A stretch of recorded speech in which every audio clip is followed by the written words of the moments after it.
Uf, y bueno, ¿qué tal, gente? ¿Cómo andan? Viernes, bueno, esto va a estar saliendo probablemente un sábado por la tarde, pero hoy viernes 5 de septiembre de 2025 estoy grabando este nuevo video para el canal Under Army. Son las 11 de la noche, hace un frío bastante particular, un poco usual para el mes de septiembre acá en Paraguay, pero bueno, se agradece porque bueno, acá en Paraguay, como saben, el calor no se caracteriza por ser muy soportable, digamos. Estoy grabando esto un día después de que la selección paraguaya clasifica al próximo mundial de fútbol, luego de 16 años, así que imaginen mi euforia. No se nota tanto en mi voz, pero estoy bastante eufórico, estoy bastante feliz. Y bueno, hay que celebrar esto. Mi manera de celebrar es grabar un video nuevo para el canal. Y hoy vamos a por fin continuar una de las tantas discografías que ya hemos abierto de la historia del rock paraguayo. Y vamos a continuar con la primera de todas las discografías que hemos abierto, que de hecho fue el primer video del canal. Vamos a continuar con la discografía de mi banda de rock paraguayo favorita, Deliverance. Hablamos en el primero de todos los videos de este canal de su álbum debut, Rompiendo el Cristal, de 1992, y hoy vamos a hablar de su segundo álbum y técnicamente su primer disco. Ya vamos a explicar por qué. Fluye Sangre Fluye, 1999, un álbum crucial para la carrera de la banda y para el rock paraguayo en general, uno de los álbumes más importantes, podríamos decir, del rock paraguayo de los 90 para adelante, digamos. Fluye Sangre Fluye, hay que comenzar diciendo que es probablemente el disco más normalmente es el disco más referenciado de Deliverance. Normalmente es el que al que los fans le tienen más cariño de lo que yo he visto. Se lo considera también más o menos el más importante de todos. Tuvo un impacto bastante fuerte a nivel comercial, digo, para lo que era el rock paraguayo, por supuesto, de la época. Y bueno, ahí está el debate acerca de si su importancia está al nivel de su calidad. Acá vamos a hablar largo y tendido acerca de eso y vamos a dilucidar acerca de si el disco Fluye Sangre Fluye es tan bueno como la importancia que tiene. Técnicamente, como dije, es el primer disco de la banda, porque si bien no es el primer álbum, como todos saben es Rompiendo el Cristal, que fue el primer álbum del que hablamos en este canal.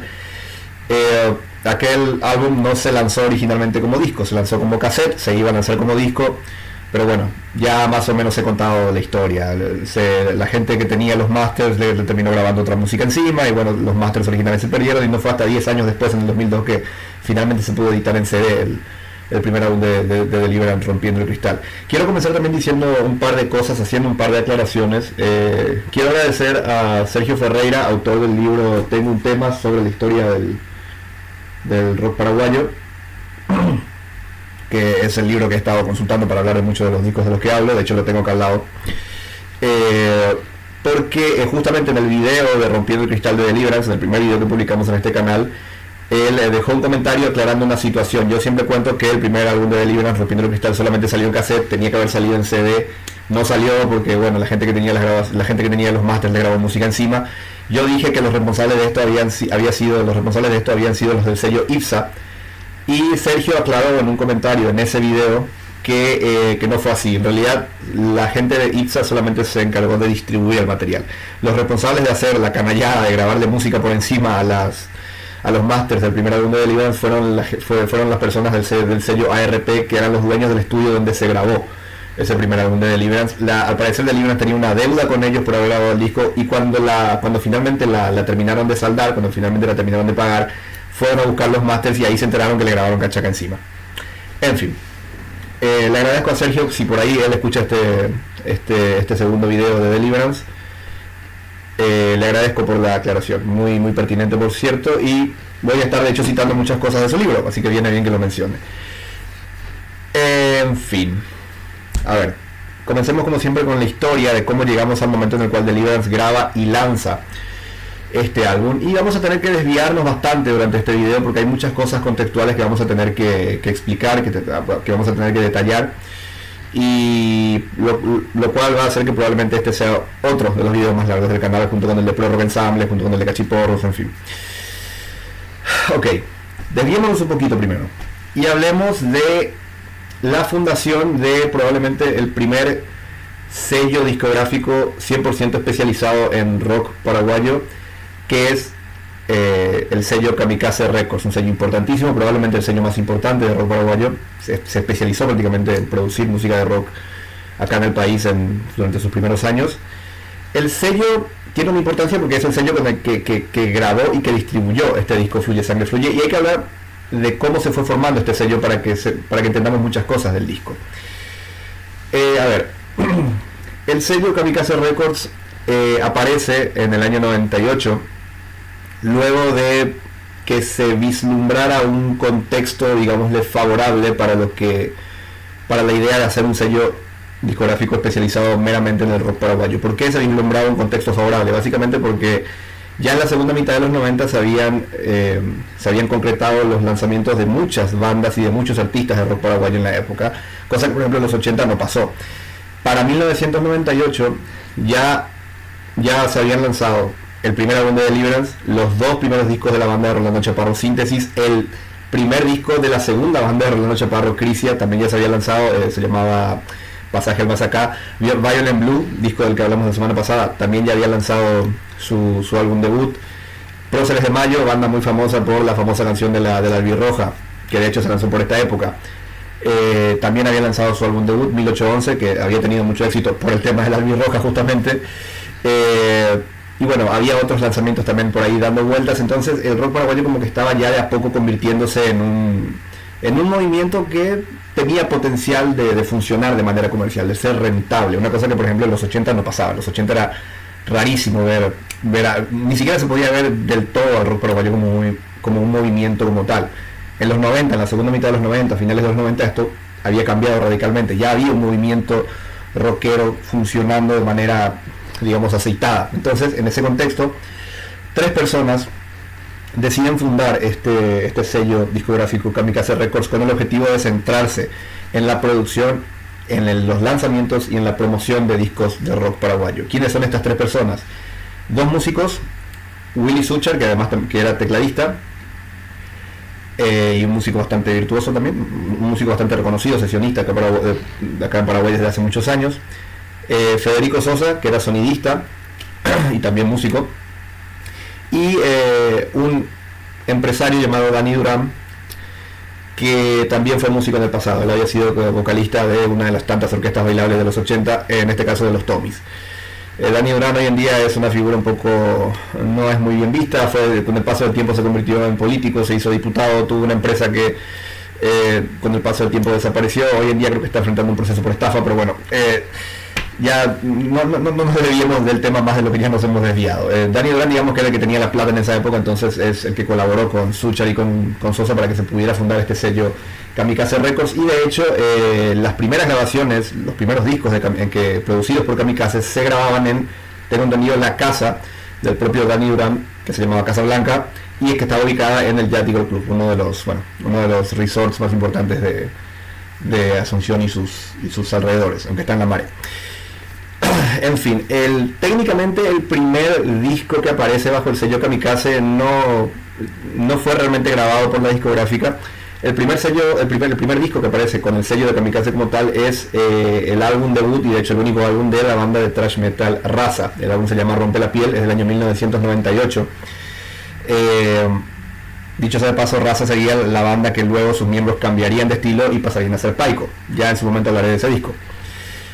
El disco de Raza, Rompe la Piel, había sido producido a nivel artístico por Federico Sosa, uno de los fundadores del sello Kamikaze, y un poco como una manera de promocionar el sello y de también tantear un poco las aguas para ver cómo iba a funcionar un sello paraguayo dedicado específicamente al rock. Decidieron que, a pesar de que el disco fue producido de manera totalmente independiente tanto por Raza como por el propio Federico Sosa, se le puso el sello de Kamikaze para intentar ver cómo funcionaba la idea, ¿no?, de un sello discográfico paraguayo especializado en el rock. Ya en el año 98 la discográfica, el sello discográfico empieza a funcionar de una manera mucho más directamente profesional, y se ponen a grabar 3 discos que saldrían al año siguiente, en el año 1999. Estos 3 discos son los primeros 3 de Kamikaze, y de hecho son 3 de los discos más importantes de la historia del rock paraguayo. El primero es obviamente Fluye Sangre Fluye de Deliverance. El segundo es el álbum Turbo de la banda de pop rock Gaudí, una banda de la que hay que hablar, por cierto, de su discografía, ya en su momento lo haremos. Era el segundo disco de esta banda. Habían lanzado años antes otro disco llamado Radio Fábula. Este segundo disco Turbo se lanza ya con Kamikaze Records. Y el tercero era 339, creo que se llamaba. Esperen que lo chequeo. A ver, como dije, tengo el libro acá al lado, entonces no me quiero... Sí, 339 de la banda Turkish Blend, un grupo que solamente lanzó un disco, pero que pasaría un poco a ser una especie de banda de culto, porque fue un grupo que mezcló muchos estilos que luego serían, digamos, tendencia dentro del rock paraguayo, sobre todo de la década siguiente, de la década del 2000. Pero bueno, centrémonos en el disco del que vamos a hablar hoy, que es Fluye Sangre Fluye. Probablemente de estos tres discos el más importante de todos los que salieron en esta primera tirada de álbumes del sello Kamikaze Records. Retrotraigámonos un poco más. Para el año 1994, ya cuando la banda había pasado por la banda de Deliverance había pasado por esta experiencia tan desagradable, ¿no? De que básicamente le grabaron música por encima a los masters originales de su primer álbum, Rompiendo el Cristal. Una vez ya superada esa parte, la banda empezó ya de manera seria a pensar en hacer un segundo disco como para sacarse el mal sabor de boca de lo que les había pasado, ¿no? Estamos hablando del 94 y estamos hablando de que este disco también se lanza en el 99, o sea que hubo un lapso de tiempo bastante importante entre que muchas de estas canciones fueron compuestas y finalmente terminaron siendo, y el momento en el cual terminaron finalmente siendo grabadas y lanzadas al público. Tanto tiempo pasó, de hecho, que la banda compuso mucho más material del que al final terminó entrando en el propio disco Fluye Sangre Fluye. Según se cuenta acá en el libro de Sergio Ferreira, tengo un tema, la banda llegó a componer aproximadamente unas 15 canciones, y hasta se barajó la posibilidad en ese momento, y tomando tereré, si no tomo tereré me muero acá de tanto hablar, se barajó la posibilidad incluso de que el disco se lanzase como álbum doble de tantas canciones que tenía la banda.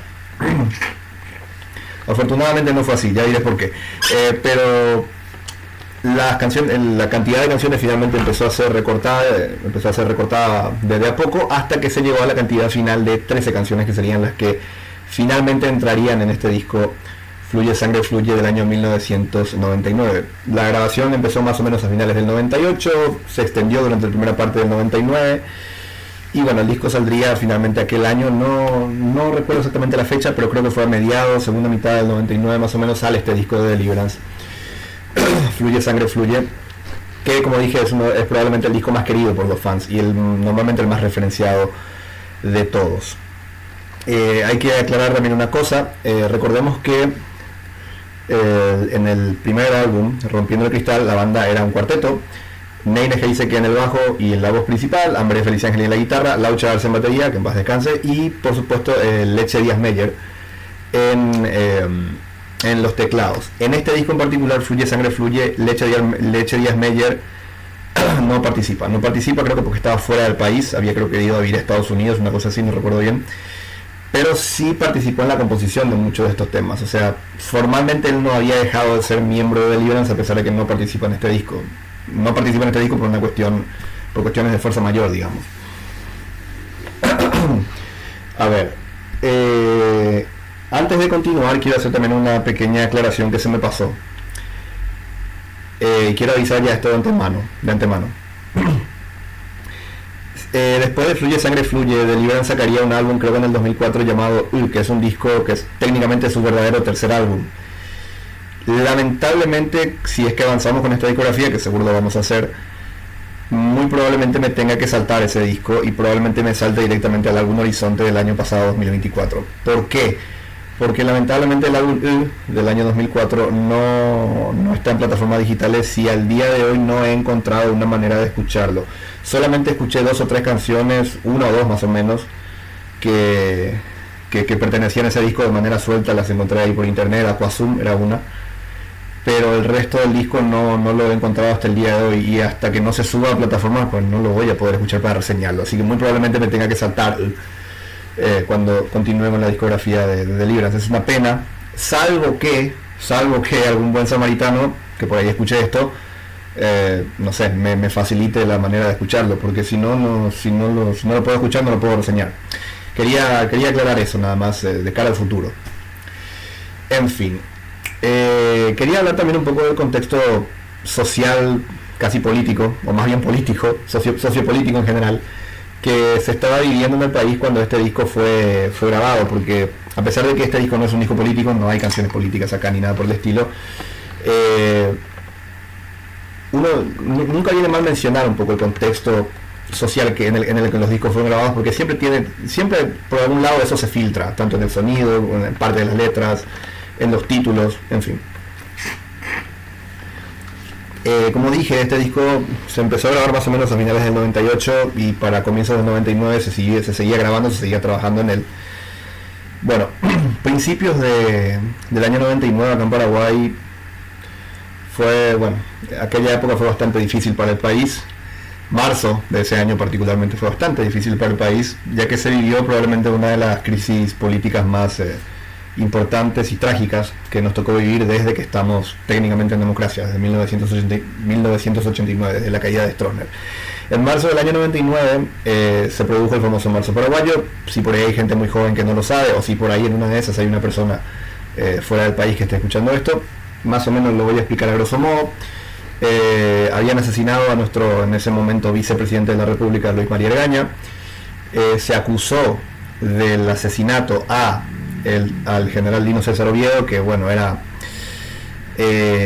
su enemigo político, y técnicamente, a pesar de que no era él el presidente, era medio el que manejaba el poder, porque el presidente era Raúl Cubas Grau, que todo el mundo lo veía como un títere de Lino Oviedo. El general Lino César Oviedo era una figura un poco polémica, era un tipo muy autoritario, a veces hasta daba la impresión de que era un poco violento, bueno, había mucha gente que lo seguía ciegamente. Bueno, el típico caudillo de esos tan conocidos en la política de antaño, sobre todo, ¿no? La cuestión es que debido al asesinato de Argaña, todo el mundo pensó que Lino Oviedo había sido el responsable. De entrada digo que esto nunca se confirmó, pero bueno, la gente lo culpó directamente a Oviedo, y aunque no hubiese sido su culpa, la gente consideraba que la situación política generada por culpa de Lino César Oviedo por lo menos había tenido que ver con la muerte de Argaña. Entonces la gente sale a la calle, protesta. Al mismo tiempo, los defensores de Lino Oviedo salen a la calle a defender al gobierno de Raúl Cubas Grau, manejado por Oviedo. Y claro, como ellos estaban en el gobierno, la policía y las fuerzas de seguridad en general estaban del lado de los partidarios de Oviedo. Obviamente esto generó numerosos enfrentamientos durante varios días en las plazas frente al Congreso, que derivaron en la muerte de, no recuerdo exactamente si eran 7 u 8 jóvenes manifestantes, todos opositores por supuesto, en esa zona, en las plazas frente al Congreso. Esto derivó en la renuncia del entonces presidente Raúl Cubas Grau, en la salida del país de Lino Oviedo para no ir preso o para no ser investigado. El tipo finalmente terminaría volviendo y terminaría yendo preso, no por el asesinato de Argaña, sino por otra causa anterior. Y bueno, asumiría el poder el entonces presidente del Congreso, Lucho González Macri. Ya el hecho de que te digan Lucho siendo presidente es un mal presagio. Y bueno, a partir de ahí entraríamos en una época bastante complicada para el país, hasta que más o menos la cosa se empezó a estabilizar a mediados de la siguiente década, aunque el país nunca dejó de tener problemas, y hasta el día de hoy no dejamos de tenerlos. En fin, no creo que me extendí demasiado ya en eso. Bueno, había algo que quería contar sobre eso, no sé si lo cuento o no, porque no, el video se supone que no va de eso. Bueno, lo voy a contar en mi video, hago lo que se me canta. En fin, si no les gusta, sáltense esta parte y punto. Para que se den una idea de lo que fue en marzo del 99 y de lo difícil que era vivir en esa época acá en Paraguay, y de que el miedo nos habitaba a todos. En ese año, marzo del 99, estaba por cumplir 5 años, si mal no recuerdo. Yo tengo más o menos memoria de esa época, y en los días en los que se estaba desarrollando el Marzo Paraguayo, el tema de los enfrentamientos en las plazas y demás, creo que fue de hecho ese día viernes en el cual los jóvenes terminaron muriendo. Ese día yo como dije, tenía 5 años, más o menos sabía lo que estaba pasando, aunque obviamente no comprendía nada, pero sabía lo que estaba pasando, tenía más o menos un poco de conciencia. Y lo que yo recuerdo es que ese viernes en particular, a la tardecita noche, estábamos con mi primo, que tiene mi misma edad. Obviamente tenía 5 años también en ese momento. Estábamos jugando a la guerra, básicamente, jugando a que nos disparábamos y con armas de juguete y toda la joda ahí encima de la carrocería de la camioneta de mi abuelo, que estaba estacionada acá en el patio. Yo vivo en el mismo lugar, así que por eso hablo de esa manera. Y básicamente nosotros, como dije, estábamos jugando a que nos disparábamos y decíamos, te disparo, qué sé yo, y de repente viene mi madre y mi tía, o sea, la mamá de mi primo, gritando, están disparando, entren, no sé qué, ¿verdad? Vienen junto a nosotros, nos agarran, nos bajan de la carrocería y nos meten a toda prisa a la casa, o sea, nos meten bajo techo. Claro, nosotros en nuestra inocencia creíamos que nuestras madres se habían creído, por decirlo de alguna manera, que nosotros en serio nos estábamos disparando entre nosotros. Entonces yo nunca me olvido que mi mamá me baja y diciendo que alguien estaba disparando y qué sé yo, y yo claro le dije a mamá, no, estamos jugando, nada más, no pasa nada. En fin, ¿por qué nuestras madres actuaron de esa manera?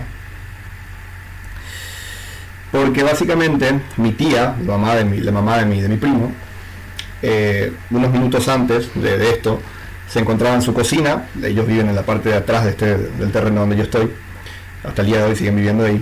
Ella estaba en su cocina, que su cocina tenía un techo de chapa, sigue teniéndolo hasta ahora, tiene un techo de chapa, y nada, estaba ahí haciendo lo suyo y de repente escuchó un ruido muy fuerte. Se acercó, miró hacia el piso y vio que había una bala en el piso. Miró hacia el techo y se dio cuenta que había un agujero. Básicamente era una bala perdida.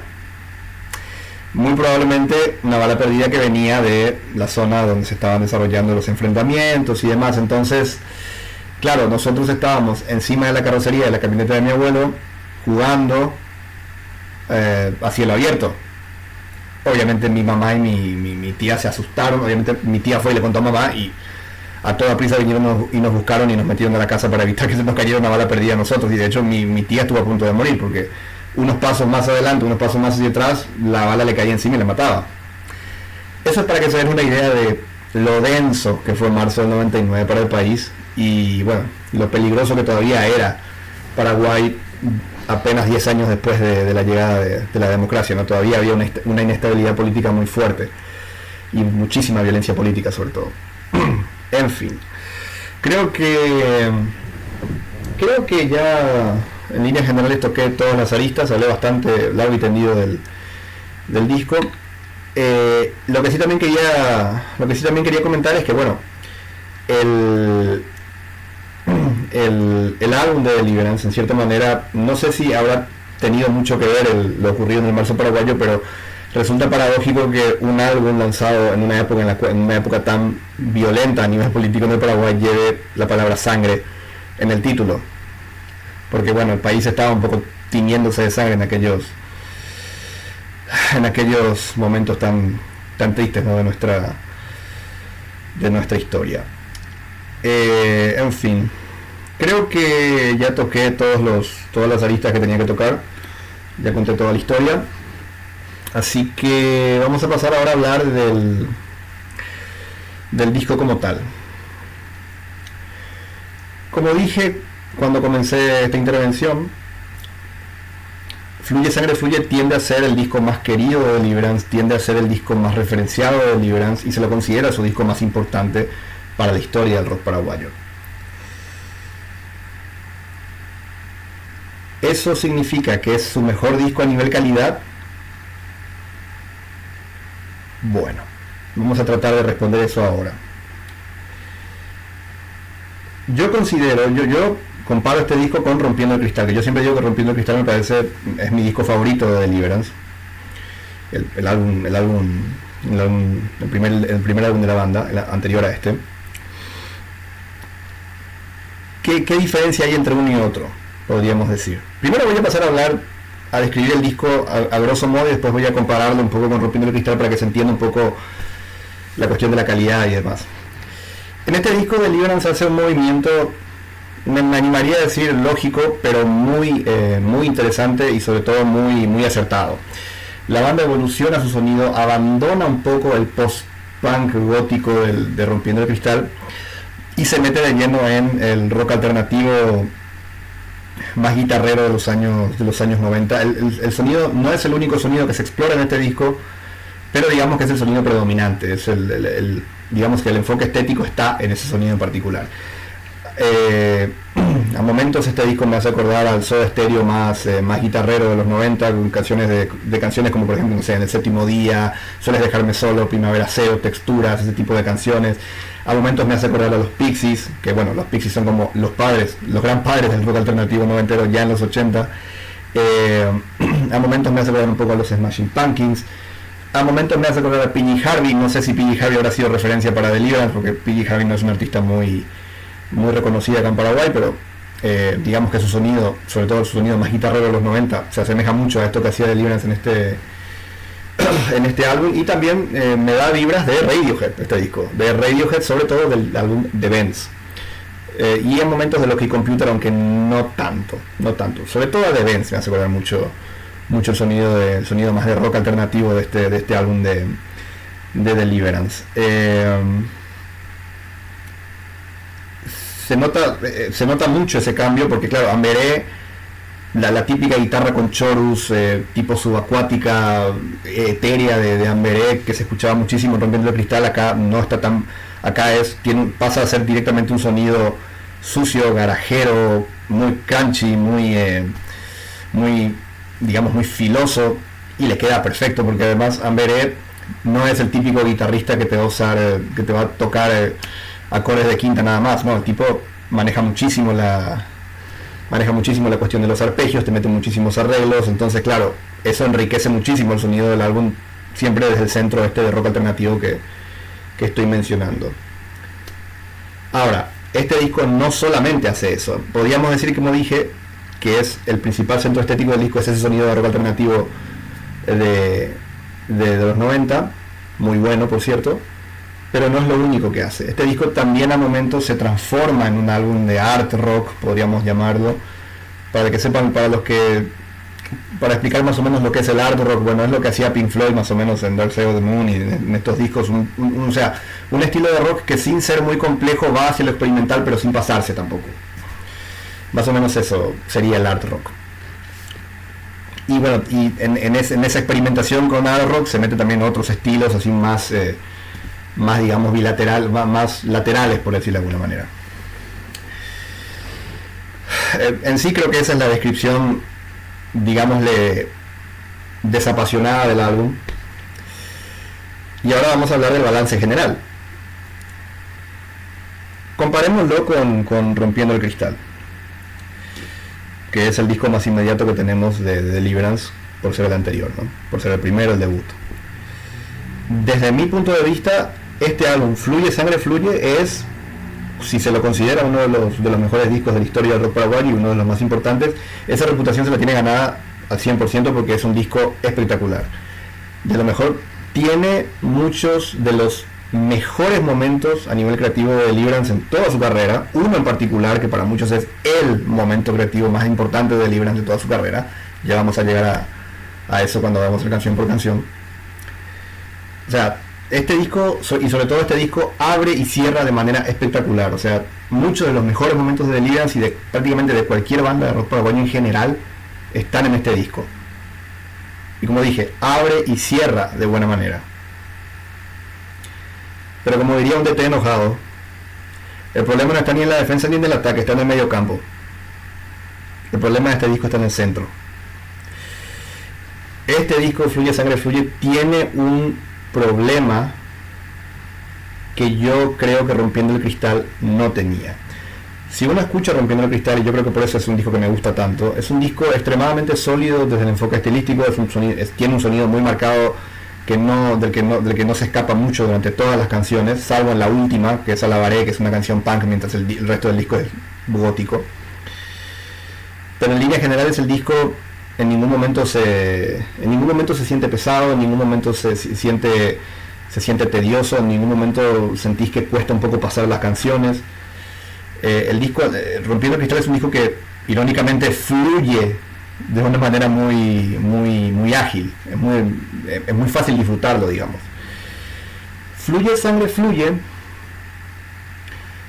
digámosle que es así hasta, a ver, les digo más o menos hasta qué canción es así. Hasta la canción 5 es así. Hasta la canción 5 el álbum fluye literalmente como agua. A partir de la canción 6 y hasta la 10, que es prácticamente todo el centro del álbum, el disco podríamos decir que cae en un bache. ¿Por qué digo que cae en un bache? Es un poco como, a ver, si ustedes ven la miniatura, ven que yo puse sangre espesa pero de calidad. Lo que quiero decir con eso, aparte de intentar un título de clickbait barato y descarado para ver si alguien ve esto, lo que quise decir con ese título es que el álbum es genial, tiene muchísima calidad, es de los mejores álbumes de la historia del rock paraguayo, sin duda, pero a momentos se hace un poco pesuti. Y se hace un poco pesuti por esto que mencioné, las 4 canciones que van, sí, no, 5 canciones que van desde las 6 a la 10. ¿Qué es lo que ocurre en ese lapso de 5 canciones, por decirlo de alguna manera? Lo que hace Deliverance en esas 5 canciones es salirse, digamos, del centro estético del disco, dejar a momentos el rock alternativo más guitarrero de los 90, que hasta ese momento estaba dominando el álbum, y empiezan a experimentar con otras cosas que muchas veces directamente se alejan del centro estético del álbum, intentando, yo creo, darle mucha más versatilidad a un álbum que, bueno, de por sí tenía que ser largo. Estamos hablando de finales de los 90. A finales de los 90 los álbumes tenían que ser largos porque, bueno, el CD tenía una cierta capacidad que había que llenar, a diferencia del vinilo. Claro, el tema de la experimentación para lograr versatilidad en la historia del rock siempre ha sido un arma de doble filo, porque cuando te sale bien te pueden salir auténticas obras maestras, pero cuando te sale mal, o cuando lo haces sin un enfoque o sin una idea muy clara de hacia dónde querés dirigir tu experimentación, normalmente lo que termina pasando es que en el peor de los casos salen canciones malas y en el mejor de los casos salen canciones flojas que no están tan a la altura de lo mejor de tu trabajo. En este caso en particular, el Fluye Sangre Fluye, yo siento que ese espacio de 5 canciones que está en el medio del álbum cae un poco en eso segundo. Son canciones que son versátiles por ser versátiles. Me da la impresión de que la intención era ser versátil por ser versátil y no había una idea clara de hacia dónde quería ir con eso. Entonces, cuando vos llegas a esa parte del disco, y yo lo escuché 2 o 3 veces para absorberlo bien, es como que sentís que el disco avanza un poco más lento. E insisto, esto a Rompiendo el Cristal no le pasaba, por eso creo que Rompiendo el Cristal es técnicamente mejor que Fluye Sangre Fluye. Este disco, como dije, como lo dije en la miniatura, se espesa mucho a partir de la canción número 6 y hasta la 10, como dije, son 5 canciones. Lo bueno, y yo creo que por eso este disco en líneas generales suele tener una percepción general bastante positiva, es que la banda se recupera en las últimas 3 canciones y cierra el álbum de manera espectacular. Y sobre todo tenemos que tener en cuenta que en ese lapso, en esa última vuelta de 3 canciones del disco, está probablemente la que muchos consideran la mejor canción de Deliverance de toda su carrera y una de las mejores canciones de la historia del rock paraguayo. Ya voy a decir cuál es cuando lleguemos a canción por canción. Y bueno, y las otras 2 canciones que también son muy buenas y que además retornan al centro estético principal del disco, que es el rock alternativo guitarrero. Es como que las 2 canciones son un espejo de la primera parte del disco, lo cual le suma muchos puntos y cierra el álbum de manera muy digna. Pero eso que hay en el medio, o sea, ese pastiche que hay en el medio, es como que a mi entender, por lo menos, y esta es mi humilde opinión, no estoy diciendo que tienen que coincidir conmigo, le resta unos puntos a este disco, que sinceramente sí, yo creo que tenía un centro estético más sólido y tenía un enfoque más sólido en ese sonido de rock alternativo en particular que la banda había elegido durante gran parte del disco. Yo creo que hubiese sido tranquilamente una obra maestra, incluso por encima de Rompiendo el Cristal. Pero bueno, decisiones que tomaban las bandas. Yo estoy seguro que este era el disco que Deliverance quería hacer, así que nada, dentro de todo, como dije, es una gran obra. Fluye Sangre Fluye es un gran disco, uno de los mejores de la historia del rock paraguayo, sin duda uno de los más importantes. Y bueno, como dije, de lo mejor, tiene muchísimos de los mejores momentos de Deliverance como banda. En fin, o sea, un disco muy recomendable básicamente. Si no lo escucharon, escúchenlo, que les va a fascinar. Mándenme que tome un solo más de tereré, ya voy a canción por canción. Después.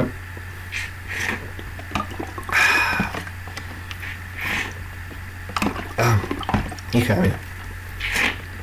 En fin, no es muy profesional esto, pero no me importa. Bueno, entremos a canción por canción, que es donde ya vamos a explayarnos bien claramente. El disco abre con una de las mejores canciones de toda la carrera de Deliverance, una absoluta obra maestra de canción. Desde la primera vez que la escuché me voló la cabeza, El Camino de tus Sueños, que inicia de una manera muy solemne, con un teclado así medio gótico, con la voz de Neine Heiseke cantando de manera muy evocativa, y cuando se corta eso aparece Laucha Arce con una batería en la que el tipo la descose, juega con los tones, juega con las cajas, experimenta además con instrumentos de percusión poco usuales, o directamente que no son instrumentos, como golpea creo que un vidrio, golpea también creo que una chapa,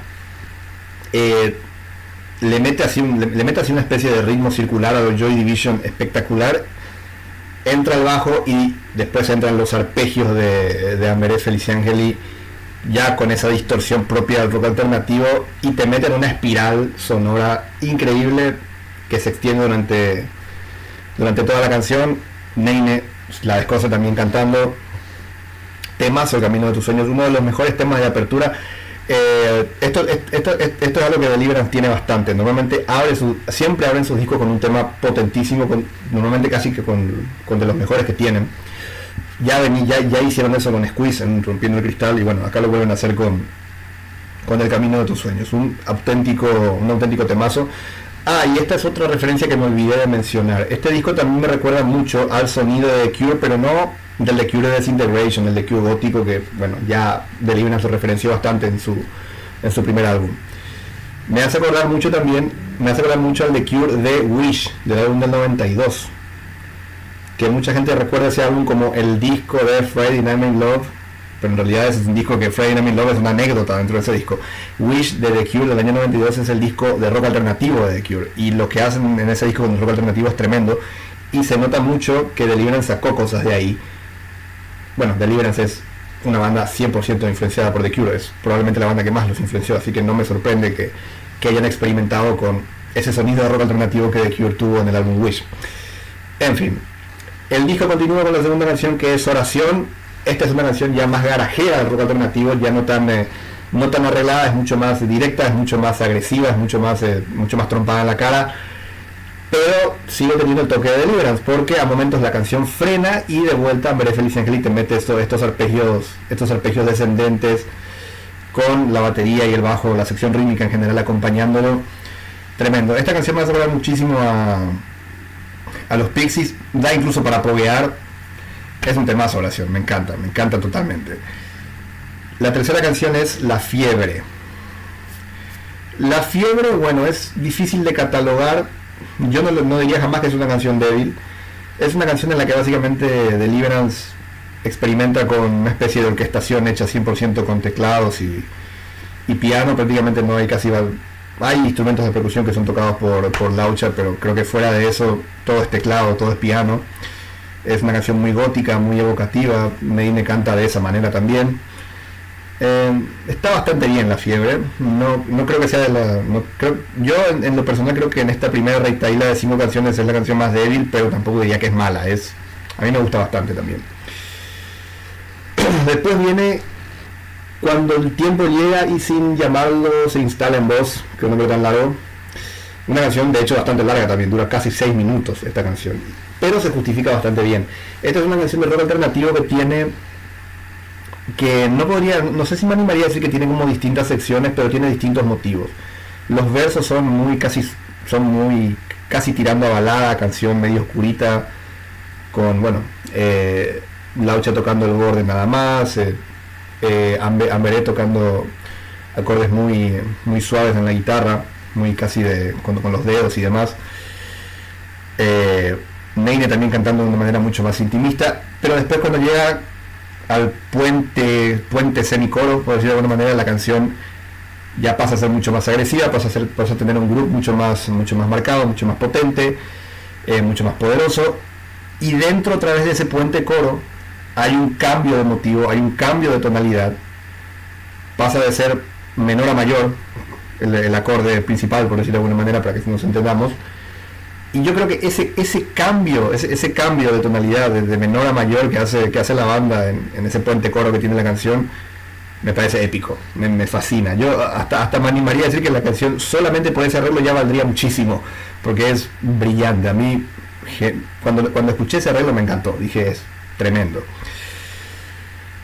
Y después llegamos a la canción número 5, que tendría que presentarla de manera adecuada. Voy a ver si me sale, no quiero pasar vergüenza, ¿eh?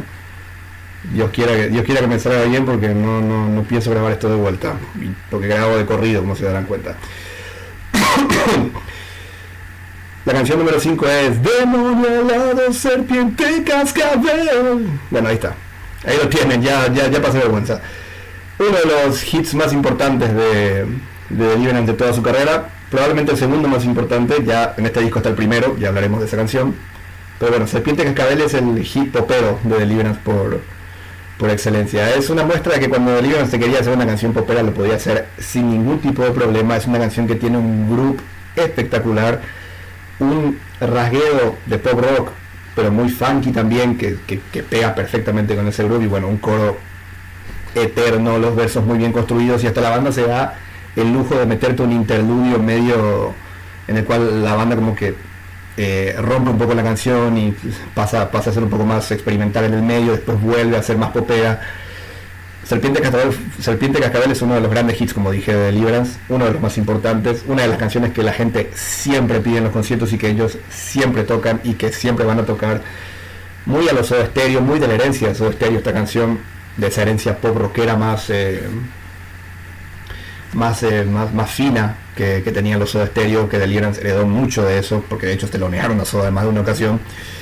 En fin, ¿qué se puede decir de Serpiente Cascabel que no se sepa? Un auténtico temazo, y uno de los hits más importantes del rock paraguayo, sin duda. Desde luego, también uno de los más importantes de la banda de Deliverance. Bueno, y acá llegamos al punto en el cual el disco entra en el bache que les mencioné. Canción número 6, Tatú, que hace referencia a los tatuajes, no hace referencia a otra cosa, ¿ok? No sean mal pensados. A ver, Tatú es una canción que no abandona del todo el rock alternativo, pero pasa ya directamente, es como que lo lleva más hacia la experimentación. Y es una canción que básicamente se siente, no diría que es mala, pero se siente desordenada a momentos. Es como una especie de revoltijo de ideas tiradas sobre la mesa o más bien metidas en una licuadora, y le das ahí a mezclar y ver qué sale. Porque la canción tiene como muchos cambios de motivos, muchos cambios de ritmo, muchos cambios de estado de ánimo también, pero es como que, pero no se siente, a momentos no se siente que hay un enfoque claro de qué hacer con todos esos cambios. Por darles un ejemplo de esta actitud un poco inentendible que tiene la banda en esta canción, hay un momento más o menos al comienzo de la segunda mitad de la canción en el cual pasan a hacer un reggae. Literalmente pasan a hacer un reggae. La canción no iba por ese lado en ningún momento, pero de repente se ponen a hacer un reggae. Un reggae muy a lo paraguayo, por cierto. Y claro, vos pensarías que ese cambio de tono, digamos, o ese cambio de estado de ánimo hacia tocar un reggae llevaría a una parte de la canción distinta.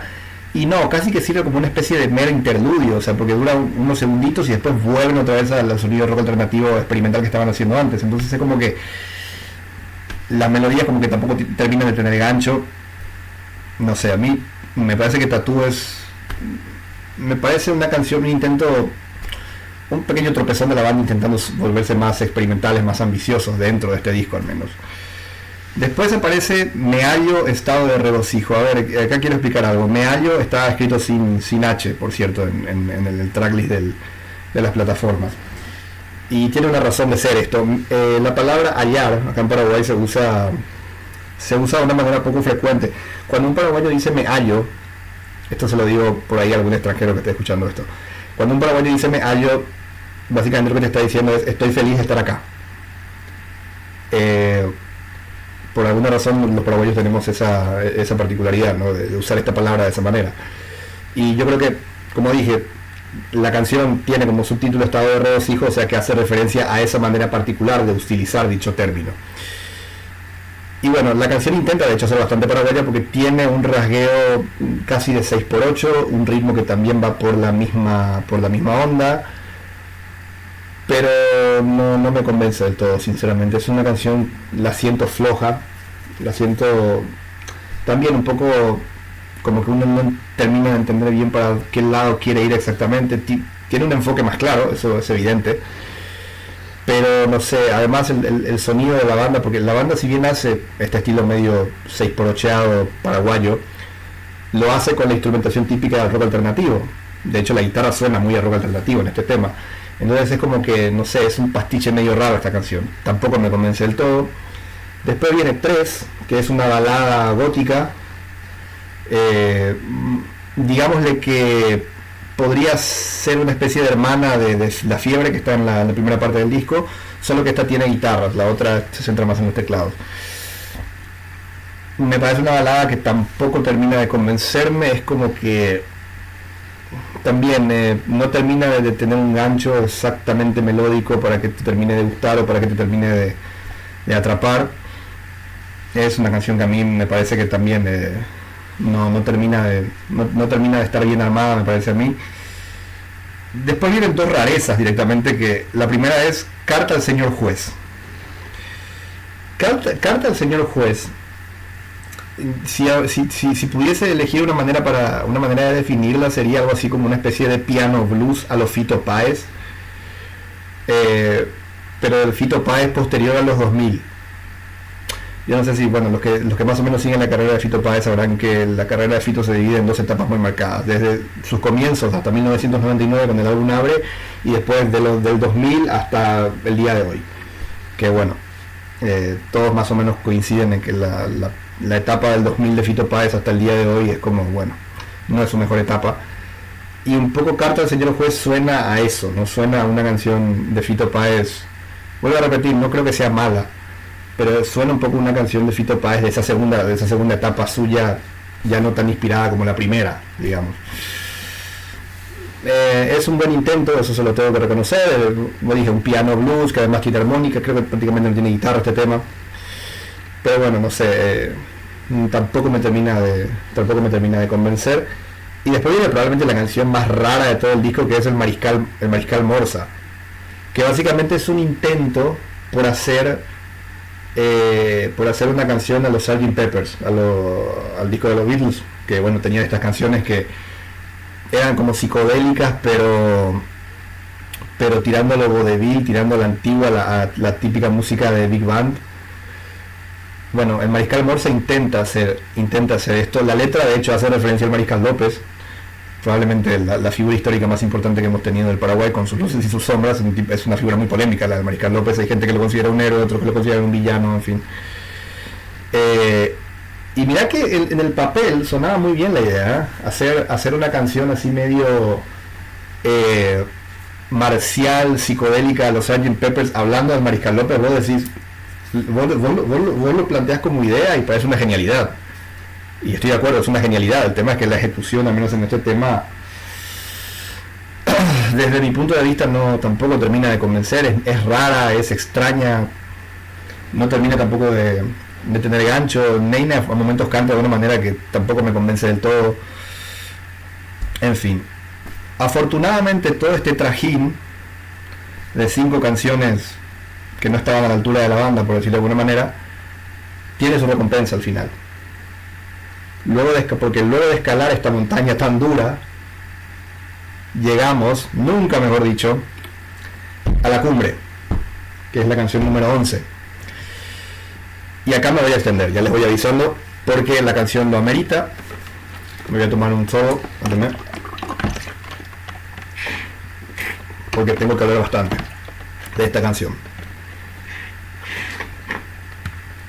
La cumbre, le viene bien su nombre, porque no es solamente la mejor canción de Deliverance, el pináculo creativos de Deliverance como artistas esta canción.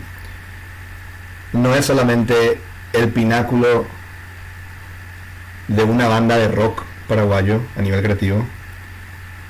Esta canción puede ser tranquilamente una de las mejores canciones compuestas en este país, en toda la historia. Así de simple se lo digo, ¿eh?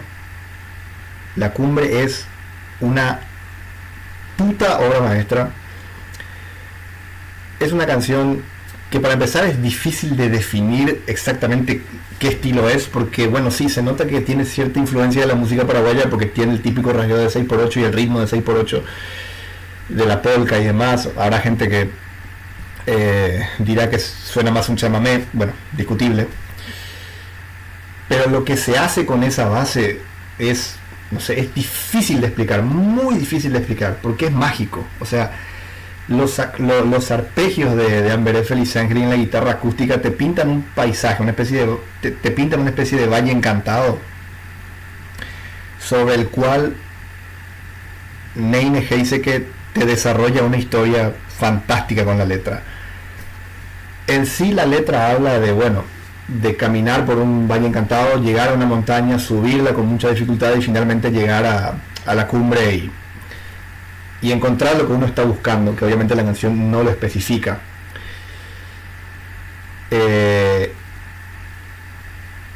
Pero esto tiene su razón de ser. Ocurre que Neine Heiseke, vocalista de la banda por supuesto, compuso esta canción, o escribió la letra más bien, pensando en su hermana Cintia, creo que se llamaba. Su hermano había fallecido unos años antes, él era muy cercano a ella y estaba bastante dolido por su muerte. Estamos hablando del 95 más o menos, cuando este tema se compuso. Y la idea suya al escribir la letra era básicamente imaginarse subir una montaña para finalmente encontrarse con su hermana al final de la montaña, ahí en la cumbre. Aunque obviamente la letra es bastante ambigua, puede tratarse de muchas cosas y puede hacer referencia a muchas cosas. Es una metáfora muy bien elaborada, eso es lo lindo que tiene. O sea, no es literal, por decir de alguna manera, lo que hace que mucha gente lo pueda interpretar a su manera y relacionarla con su propia vida. Y yo creo que por eso la canción es una de las razones por las cuales la canción ha traspasado, digamos, la prueba del tiempo. Y además es una canción que adquiriría un trasfondo personal mucho más fuerte con el paso de los años, ya que muchos de ustedes sabrán, en el año 2004-2005 el baterista de Deliverance, Laucha Arce, fallecería en un accidente automovilístico. Entonces, claro, cada vez que la banda la canta hoy en día, la cumbre, porque la cantan en todos los conciertos, es su canción más famosa, obviamente no pueden evitar pensar en Laucha, que obviamente lo siguen extrañando hasta el día de hoy. Bueno, lo de la cumbre es inexplicable. Neine además canta, mira, si esta no es la mejor interpretación, su mejor trabajo vocal en toda su carrera, le pega en el palo. Es increíble, es conmovedor como canta la letra Neine. Es una obra maestra este tema, como dije. Es de esas cosas que aparecen una sola vez en la vida de un artista y que muy difícilmente se puede replicar después. Y qué orgullo no debe ser para Neine y para Deliverance saber que esta es su canción más famosa, porque imagínense, normalmente cuando una banda de rock paraguayo tiene un éxito o un hit, siempre suelen ser las canciones más banales, las canciones como que más poperitas, que un poco hablan de lo típico, de una chica o de un amor o de alguna cosa medio sin sentido y que no tiene, y que bueno, tienen mucho ancho fácil, digamos. Pero la cumbre no es eso. La cumbre es una canción que está por encima de todo eso, pero muy por encima. Y vos imagínense por ejemplo que venga un extranjero muy fanático del rock y nos pregunte, bueno, ¿cuál es tu banda de rock paraguayo favorita? Y nosotros le decimos tal, y nos pregunta, bueno, ¿y cuál es su canción más famosa? La canción más famosa de tu banda de rock paraguayo favorita. Si vos sos fanático de esa banda, le vas a decir Solito, que es una canción medio ranchera, Los Enanitos Verdes y qué sé yo, pero con rock. Si sos fanático de Revolver, le vas a decir El Solo, que es una canción también de pop rock muy... No voy a decir que obviamente es muy buena, pero tampoco es excesivamente creativa. Si sos fanático de Flow, le vas a decir A Tu Lado, que es una canción muy emo, por decirlo de alguna manera. No lo digo como insulto, lo digo como una descripción nada más. Pero si le decís Deliverance y le decís cuál es la canción más famosa de ellos, le decís La Cumbre. Y ahí estamos hablando de otro nivel, papá. de otro nivel.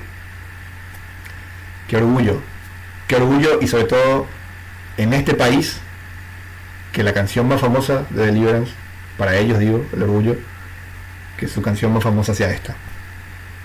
Salud por La Cumbre, una de las obras maestras más grandes que ha parido el rock paraguayo, y como dije, más allá del rock paraguayo, esta es una de las mejores canciones paraguayas de la historia, así de simple se lo digo.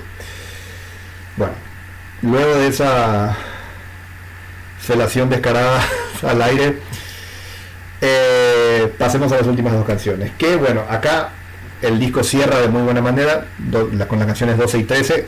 El grupo Deliverance vuelve al sonido principal, al centro estético principal de este álbum, con Juan Tomás, o una canción de rock alternativo muy en la línea de los primeros temas del disco, muy buena, a mí me gusta muchísimo. Parece que acá donde finalmente se retoma el sonido claro que el disco tenía que haber tenido, y el enfoque claro que el disco tenía que haber tenido durante gran parte de su minutaje.